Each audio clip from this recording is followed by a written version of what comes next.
All right, I'm back with another video. This time we are looking at the Unit 3 theme of identities, and we're going to focus on the song Young, Gifted and Black by Weldon, Irvine and Nina Simone. Now, some preparation work before we start. We're going to have a look at how we get meaning.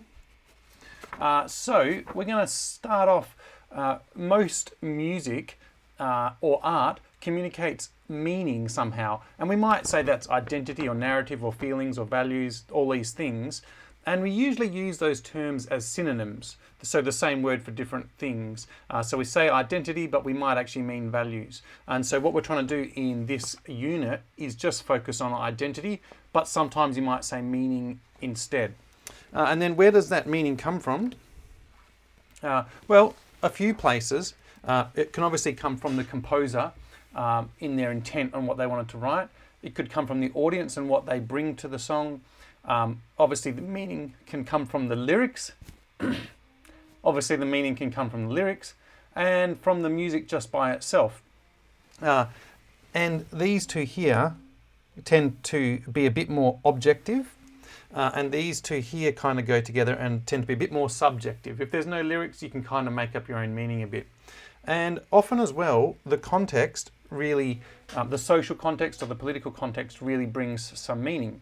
And so what I would argue for this song, Young, Gifted and Black, the meaning really comes from the context, which is the civil rights movement in America, and the lyrics written by Weldon Irvine. And the performance of the piece by Nina Simone and the music, her personal identity perhaps isn't as important in this song. It's more about the collective identity of the Afro-American people and their struggle. So it's up to you how you approach it, but to me that's how I'm going to approach it. It's really about the context and the lyrics and not about Nina Simone so much. So let's talk a little bit about the history of America. So America has a really long a history of racial violence, from slavery, civil war, lynching, assassination, riots, bombings, beatings, you name it, existed kind of in America. And very controversially, I would say that the violence isn't even the real issue. The real issue is that the people doing the violence tend to be the people in power. Not necessarily now, but back in the day, it's the politicians, it's judges, it's police, it's lawyers, all that kind of stuff. And so the problem is that if the people in power are the ones doing the persecution, then who do you appeal to? You can't go down to the local police station. And so what happens is those groups like the African American people come together and they have to fight, and you have riots and that kind of stuff because there's really no other way out. And it becomes a bit of a cycle where you get people in power persecuting people, and then they riot and fight back, and you get this sort of horrible cycle over and over again, never ending well for anyone. And then every now and then throughout human history, you get these little bright sparks of hope. And one of those occasions happens in 1969. So leading up to this, there's been the assassination of Malcolm X, the assassination of Martin Luther King, the Birmingham bombing where 4 African American children were killed in a bomb blast. And rather than the black community responding with violence, they responded in this festival called the Harlem Cultural Festival. It's a series of concerts from 1969 celebrating African American music and culture, promoting Black Pride. It can be known as the Black Woodstock, and it can be seen in a documentary called The Summer of Soul, which came out in about 2021. And it's something like 6 concert series in Harlem, New York, and about 300,000 people attend it. And they're really responding to all this violence and persecution against them in, pride and hope and forgiveness and love and all that kind of stuff. It's really amazing and really hopeful, and it really challenges me personally that there's a way forward and for racism and that kind of stuff. To give you a bit of an idea, here is a picture from the concert.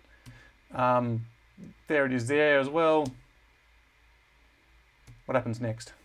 Oh, I've got Nina Simone here singing along at that concert. And here are a couple of songs from that era, just to give you an idea of this response.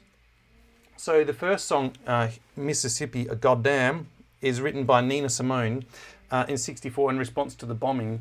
And you can see it's a really violent song, right? It's got me upset. The whole country's full of lies. You're going to die like flies. I don't trust you anymore. And that's kind of the theme of that song. It's a really aggressive song. Even this line here is really aggressive in that time and place. And it's a really angry song that's sort of inciting sort of an aggressive response. And then we have on the other side here a totally different song by Weldon, Irvine, and set to music by Nina Simone. Like A Lovely Precious Dream, Gifted and Black, Open Your Heart, that kind of stuff. So it's a really, really different response to the same violence, the same civil rights issues. And it's a real breath of fresh air and a really hopeful song. So that's great, but this is not an English lit course or a musicology course. This is a music course. So what we want to know is, how is the meaning of these lyrics communicated through the music that we're listening to, or this song. So that's what we're going to try and do. So I've taken some of the lyrics that I thought were great. So here I've said young, which to me is like about the next generation and about the legacy. And it's about, well, how is that communicated through music? And I think one of the first ways this happens is just through the simplicity and repetition of the melody. And it comes across as a kind of nursery rhyme. It's so simple. What have we got? And there's, that's it. This phrase here is repeated here. And there's only one or two more phrases for the whole song. So that simplicity really communicates that message of the youngness and next generation and legacy to me. Again, you could also say the same about the harmony. It's got this really simple 1/4, 1/5 harmony. And again, that's simple. It's a bit like a nursery rhyme, young. Perhaps a slightly more complicated example might be the rhythmic way it's broken up. And again, kind of sounding like a nursery rhyme. This is one way of writing it out in 4/4, but it's really kind of grouped down here like this, where it's got 3/8. Because this middle part has a nice sort of 3/8 lilt to it, so it sort of sounds like a nursery.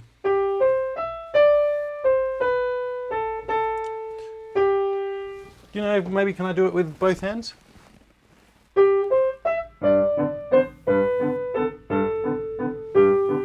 I can do it with both hands. Again, a kind of like a nursery rhyme kind of sound, simple for the next generation. So I think that communicates that meaning and identity of being young and next generation. Next, Gifted and Black. So here I think the harmony sort of gives us that pride in black identity, empowerment, hope, because it reminds us of traditional gospel music, and particularly this 1/4 progression, or this plagal cadence. I mean, it's kind of like the Amen cadence. It's plagal. It's very gospel.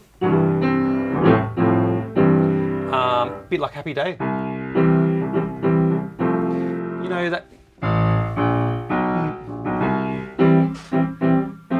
That kind of sound. So we get that real gospel sound, gospel hymn sound, and that's really something that African American people invented, that gospel sound. And so they're having pride in that, and it communicates that kind of feeling. Another one I think you get in here is this genre of soul that comes out, where you've got really, really highly syncopated rhythms. You can see here, this is just all off the beat in the bass part. And again, this drum beat is pretty syncopated. There's kind of an accent on this part of the drum beat. And this gives us the genre of soul, which is highly syncopated, and again is really a black invention. Comes out of jazz and big band music, where syncopation is really important and the rhythm is really important. And so again, I think that really communicates that meaning of gifted and black. Moving on, let's try another one. Open Your Heart. So I think it seems very basic, but I actually think the instrumentation of this contributes to that meaning. So by including a choir, and then including like a little trumpet section and a violin, and particularly the fact that everybody plays the melody, really gives you an idea of a community building into this song. There's a whole group of people who've already opened their heart, and you can join in if you would like. And that is really contrasted against, I think it's a 1984 version that Nina Simone does. She plays it almost as a solo classical piano piece. She's in a much darker place, and she plays it sort of by herself as a solo piece, and it's a much darker piece. Doesn't really communicate that same meaning of open your heart. It sort of comes across as quite aggressive. So it's worth listening and contrasting those two pieces. I would also argue, looking at my notes, that the tone of the vocals here contributes to that openness. Again, it's sung really simply, and the phrasing as well is done simply. And what I mean by that is that there's no articulation, there's no accents or staccatos really. It's just sung really plain, one syllable per note. And for example, you don't get any great big mid-register belting notes for the audience to clap and scream and go, wow, what a great performance. That's not how this song is performed. It's performed just really simply and a simple tone. And again, that encourages you to have that earthy, down-to-earth sort of feel about it, and that you can come along and start again. All right, what do we got? Oh, that's a fact. Okay, this is my last one here. For me, it's about resolution and resilient. That's a fact. And the music really contributes to that meaning. A few things happening over here, this way. Can I draw an arrow that way? Worst arrow ever. There's that highly syncopated part to the song, and that then resolves perfectly here with Gifted and Black, where everyone comes together. You can see everyone's doing the same thing, same rhythmically, everybody does it. So it's really, really resolved. And then on top of that, we then get a really resolved melody over here. We get 7 to 1. We get the 5 chord to the 1 chord. So we get 5, should do it properly, 5, 1.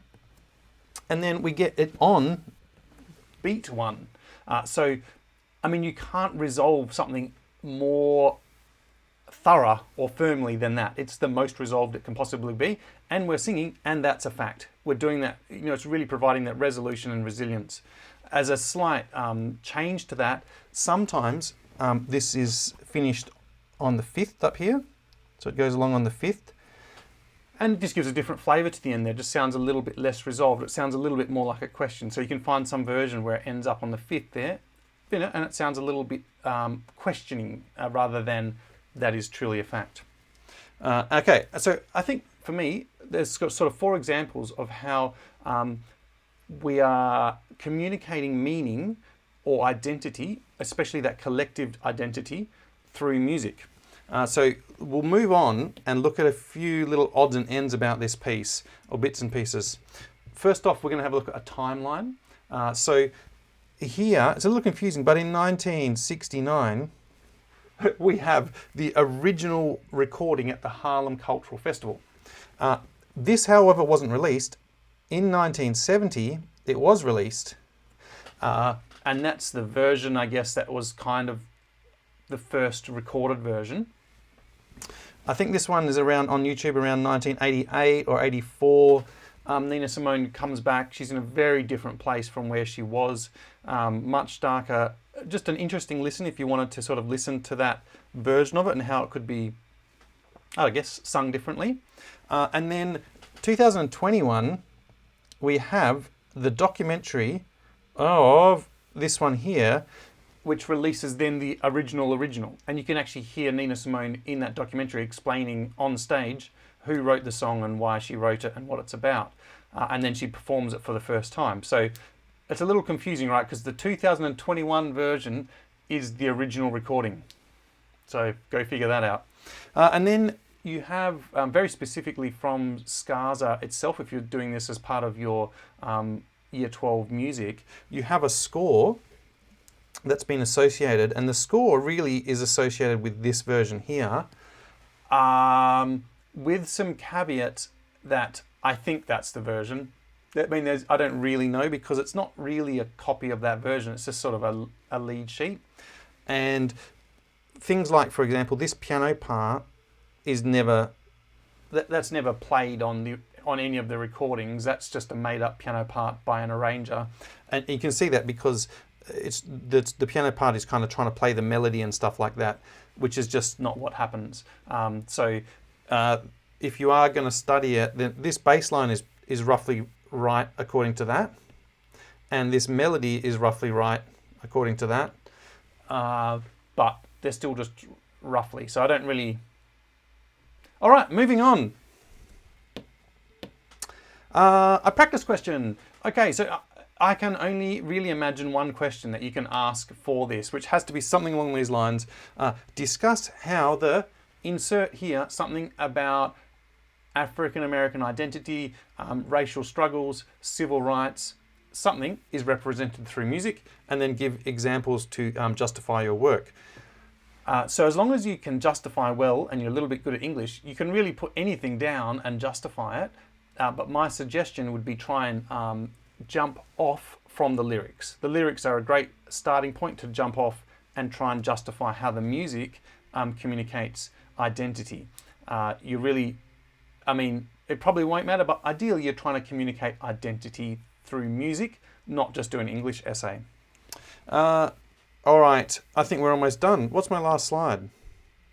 Oh, my last slide is just a comment about the song. Usually I do more videos about the accompaniment and the melody analysis and the keys and overviews and that kind of stuff. But this is going to be the only video for this song, because what's here is this whole song.